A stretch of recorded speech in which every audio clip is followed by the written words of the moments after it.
Olá, meus queridos amigos, irmãos, vocês que têm nos acompanhado nas redes sociais.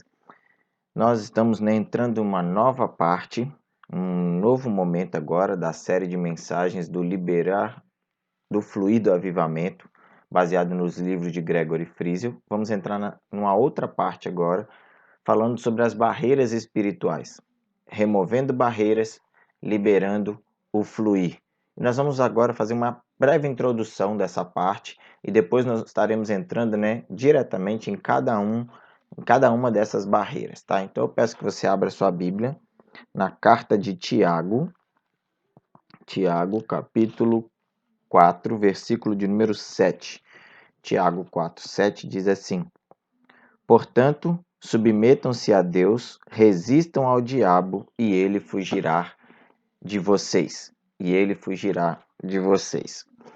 Nesta fase dos estudos, vamos nos aprofundar nas barreiras espirituais e em como removê-las de nossa vida a fim de experimentarmos o fluir do avivamento. Para isso, nós precisamos entender que nada é mais importante e poderoso nesse processo do que a palavra de Deus advinda do Espírito, das Sagradas Escrituras e do Espírito Santo de Deus para a nossa vida. Então, por essa razão, cada parte desta jornada será extraída diretamente da Bíblia. Então, neste estudo, nós vamos compartilhar e meditar em alguns versículos bíblicos selecionados e que tratam, exatamente sobre os assuntos que serão discutidos aqui nessa parte daqui para frente, tá? Então, antes de prosseguirmos com a apresentação dos estudos bíblicos, é imprescindível tirar um tempo em oração e pedir a Deus que Ele fale ao nosso coração. Então, nós vamos orar neste momento, vamos colocar diante de Deus essa situação. Pai querido, estamos iniciando mais uma parte deste estudo e neste momento nós pedimos ao Senhor que abra nossa mente, abra o nosso coração, abra o nosso entendimento para que possamos compreender as sagradas letras e possamos modificar a nossa vida, a nossa forma de agir. Retire de nós toda barreira espiritual, que possamos visualizá-las, entender quais são essas barreiras e retirá-las da nossa vida, em nome de Jesus. Amém. Então, meus queridos, prosseguindo, primeira coisa que nós precisamos fazer é reconhecer o mandamento mais importante de Cristo. E nós temos na Bíblia algumas recomendações que Cristo nos faz, que Deus nos faz através das Escrituras. E a primeira delas é que algo que atrapalha grandemente o fluir do Espírito Santo no meio da igreja e que, coincidentemente, é considerado abominação aos olhos do Senhor, é o crente que espalha contenda. Provérbios capítulo 6, versículos 16 e 19, diz assim: Há 6 coisas que o Senhor odeia, 7 coisas e 7 coisas que ele detesta: olhos altivos, língua mentirosa, mãos que derramam sangue inocente, coração que traça planos perversos, pés que se apressam para fazer o mal, a testemunha falsa que espalha mentiras e aquele que provoca discórdia entre irmãos. Há 6 coisas que o Senhor odeia e a 7ª ele abomina, que é aquele que provoca discórdia entre os irmãos. Quem provoca divisão nas igrejas, essa pessoa Deus abomina. O segundo ponto que nós encontramos é que nosso Deus ele é um Deus zeloso e não age com hipocrisia. Sendo assim, também não aceita hipocrisia de nossa parte. Então, Mateus capítulo 5, versículo 23 e 24 e Mateus 6, 14 e 15 nos diz assim: Portanto, se você estiver apresentando sua oferta diante do altar e ali se lembrar de que seu irmão tem algo contra você, deixe sua oferta ali, diante do altar, e vá primeiro reconciliar-se com seu irmão. Depois volte e apresente sua oferta. Pois se perdoarem as ofensas uns dos outros, o Pai Celestial também lhes perdoará. Mas se não perdoarem uns aos outros, o Pai Celestial não lhes perdoará as ofensas. Então, a Bíblia nos deixa bem claro neste mandamento: se você tiver algo que impeça a sua adoração, que impeça a sua comunhão com Deus, você precisa se livrar dela urgentemente, antes de praticar a adoração. Terceiro ponto importante: Jesus é claro e objetivo ao ensinar o amor, pois o amor é o único sentimento verdadeiro o suficiente a ponto de desorientar o entendimento humano. Olha o que diz a palavra do Senhor em João capítulo 13, verso 34 e 35 e João 17, 20 a 22. Um novo mandamento lhes dou: amem-se uns aos outros. Como eu os amei, vocês devem amar uns aos outros. Com isto, todos saberão que vocês são meus discípulos, se vocês amarem uns aos outros. Minha oração não é apenas por eles, rogo também por aqueles que crerão em mim, por meio da mensagem deles, para que todos sejam um. Pai, como tu estás em mim e eu em ti. Que eles também estejam em nós, para que o mundo creia que tu me enviaste. Dê-lhes a glória que me deste, para que eles sejam um, assim como nós somos um.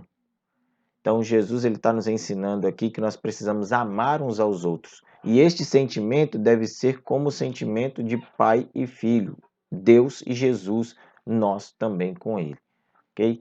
O quarto ponto interessante é o mal mais destrutivo dentro da igreja não são as ações espirituais das quais diretamente identificamos ser advindas de Satanás, mas aquelas que vêm dos nossos próprios irmãos.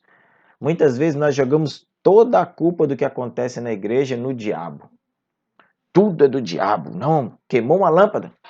Está repreendido o inimigo, o diabo que queimou a lâmpada. Ah, deu um problema no som, é o diabo. Ah, a coisa está acontecendo, é o diabo. E muitas vezes os problemas que mais preocupam ao Senhor não são os que vêm do diabo, são os que vêm de nós mesmos. Olha o que diz a palavra de Deus, 1 Coríntios capítulo 1, versículo 10 e 1 Coríntios capítulo 3, de 1 a 3. Irmãos, em nome do nosso Senhor Jesus Cristo, suplico a todos vocês que concordem uns com os outros no que falam, para que não haja divisões entre vocês, e sim que todos estejam unidos num só pensamento e num só parecer. Irmãos, não lhes pude falar como a espirituais, mas como a carnais, como a crianças em Cristo. Dei-lhes leite e não alimento sólido, pois vocês não estavam em condições de recebê-lo. De fato, vocês ainda não estão em condições, porque ainda são carnais. Porque, visto que há inveja e divisão entre vocês, não estão sendo carnais e agindo como mundanos? Olha o que Paulo nos adverte. Visto que há inveja e divisão entre vocês. Você já parou para prestar atenção se na sua igreja, no corpo onde você congrega, o que mais existe não é isso? Invejas entre os irmãos e divisões? O quinto ponto interessante nesse texto aqui é o que Deus espera de nós como crentes é que mesmo diante de toda dificuldade e luta existente, né, dentro da igreja, permaneçamos fortes a ponto de sustentar a obra promovendo a edificação dos nossos irmãos. E aí nós vemos o texto de Efésios capítulo 4, versículos 2 e 3, e Efésios 4, 29 a 32, que diz assim: Sejam completamente humildes e dóceis, e sejam pacientes, suportando uns aos outros com amor. Façam todo o esforço para conservar a unidade do Espírito pelo vínculo da paz. Nenhuma palavra torpe saia da boca de vocês, mas apenas a que for útil para a edificação dos outros, conforme a necessidade, para que conceda graça aos que a ouvem. Não entristeçam o Espírito de Deus, com o qual vocês foram selados para o dia da redenção. Livrem-se de toda a amargura, indignação e ira, gritaria e calúnia, bem como de toda a maldade. Sejam bondosos e compassivos uns para com os outros, perdoando-se mutuamente, assim como Deus perdoou vocês em Cristo. Paulo que nos adverte a sermos suporte, estarmos, debaixo, carregando os nossos irmãos, suportando uns aos outros em amor, é se colocar debaixo, é colocar o outro por cima e estar segurando ele enquanto caminhamos para a santificação, para o processo espiritual de mudança em nossa vida, ok? E o último ponto, o penúltimo ponto, na verdade, que nós encontramos é, como já apresentado, em outro texto bíblico, neste mesmo estudo, a maledicência é o principal mal existente no meio da igreja e também uma das principais barreiras ao avivamento espiritual, junto com as divisões, muitas vezes provocadas pela introdução de falsas doutrinas. Então, nós temos aqui duas situações que são principais. A primeira que eu falei são as divisões. Então, as igrejas não crescem, não experimentam o avivamento pelas divisões. E segundo, pela maledicência. O que é maledicência, pastor? Pessoas que falam mal de pessoas. Pessoas que falam mal dos outros. Isso impede a ação do Espírito Santo na igreja. Divisões e maledicências. Tá? E aí a palavra de Deus nos adverte ao seguinte, Tiago capítulo 4, versículos 11 e 12, Tiago 5, versículo 9 e Tito capítulo 3, versículos 10 e 11. Diz assim, irmãos, não falem mal uns dos outros. Já começa assim, quem fala contra o seu irmão ou julga o seu irmão, fala contra a lei e a julga. Quando você julga a lei, não a está cumprindo, mas está se colocando como juiz. Há apenas um legislador e juiz, aquele que pode salvar e destruir. Mas quem é você para julgar o seu próximo? Irmãos, não se queixem uns dos outros, para que não sejam julgados. O juiz já está às portas. Quanto àquele que provoca divisões, advirta-o 1 e 2 vezes. Depois disso, rejeite-o. Você sabe que tal pessoa se perverteu e está em pecado. Por si mesma está condenada. Então, o texto bíblico já começa dizendo, irmãos, não falem mal uns dos outros. Vocês perceberam quantas coisas no texto são provocadas quando nós falamos mal uns dos outros? Inclusive a maledicência pode causar a divisão no corpo de Cristo. Então a divisão ela pode vir do falar mal. Então está aí uma advertência para que também possamos evitar. E por último, João apresenta de forma simples e clara como identificarmos aqueles que são de Deus, que trabalham e lutam para o crescimento da espiritualidade da igreja, e aqueles que são do diabo e só servem como empecilho para o desenvolvimento espiritual da igreja. 1 João, primeira carta de João, capítulo 3, versículos 10 a 15, e primeira carta de João 4, 7 e 8 diz assim: desta forma, sabemos quem são os filhos de Deus e quem são os filhos do diabo. Quem não pratica a justiça não procede de Deus. E também quem não ama seu irmão. Esta é a mensagem que vocês ouviram desde o princípio, que nos amemos uns aos outros. Não sejam como Caim, que pertencia ao maligno e matou seu irmão. E por que o matou? Porque suas obras eram más e as de seu irmão eram justas.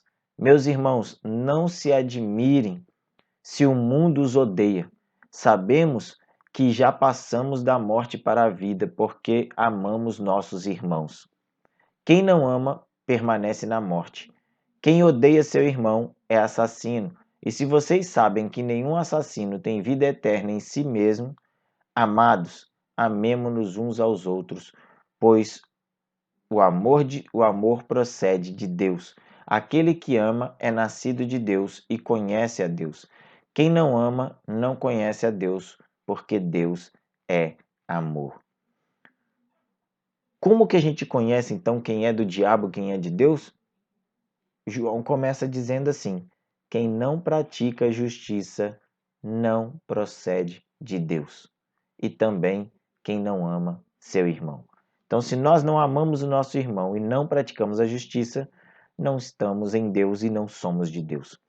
Dentro deste assunto, há ainda outro ponto importante que infelizmente tem se tornado comum atualmente, que é o desrespeito aos líderes dentro da igreja. E aí o segundo ponto importante é o mandamento bíblico para respeitar os líderes cristãos. E aí nós temos várias divisões. A primeira delas é: a Bíblia nos adverte a não afrontarmos as lideranças instituídas sobre nós.